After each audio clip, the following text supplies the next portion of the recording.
New ব্যারাকপুরে ধর্ষণের অভিযোগে গ্রেফতার যুবক। পুলিশের হাত থেকে বাঁচতে উলঙ্গ অবস্থায় ঝাঁপ পচা পানা পুকুরে। পুলিশ সূত্রে জানা গেছে অভিযুক্ত কৌশিক দে 22 বছরের এক যুবতীকে বাড়িতে পুজো আছে বলে ডেকে জোরপূর্বক ধর্ষণ করে বলে অভিযোগ। এরপরই নির্যাতিতা নিউ ব্যারাকপুর থানায় অভিযোগ জানায়। নিউ ব্যারাকপুরে ধর্ষণের অভিযোগে গ্রেফতার যুবক।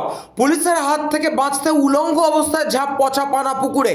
পুলিশ সূত্রে জানা গেছে অভিযুক্ত কৌশিক দে 22 বছরের এক যুবতীকে বাড়িতে পুজো আছে বলে ডেকে জোরপূর্বক ধর্ষণ করে বলে অভিযোগ। এরপরই নির্যাতিতা নিউ ব্যারাকপুর থানায় অভিযোগ জানায়। অভিযোগের পরই অভিযুক্ত যুবকের খোঁজে তল্লাশি শুরু করে নিউ ব্যারাকপুর থানার পুলিশ। যুবকের ফোনের লোকেশন ট্র্যাক করে পুলিশ যুবকের খোঁজ পায়। পরবর্তীতে যুবককে গ্রেফতার করতে গেলে পুলিশ দেখে একটি পচা পানা পুকুরে উলঙ্গ অবস্থায় ঝাঁপ দিয়ে লুকিয়ে থাকা অভিযুক্ত এই যুবক। দীর্ঘক্ষণ তল্লাশি চালানোর পর মধ্যরাত্রে ওই পচা পানা পুকুর থেকে উলঙ্গ অবস্থায় অভিযুক্ত যুবককে গ্রেফতার করে নিয়ে আসে নিউ ব্যারাকপুর থানার পুলিশ। এদিন অভিযুক্তকে ব্যারাকপুর আদালতে পেশ করা হবে। ব্যুরো রিপোর্ট, নিউজ বঙ্গ টাইম।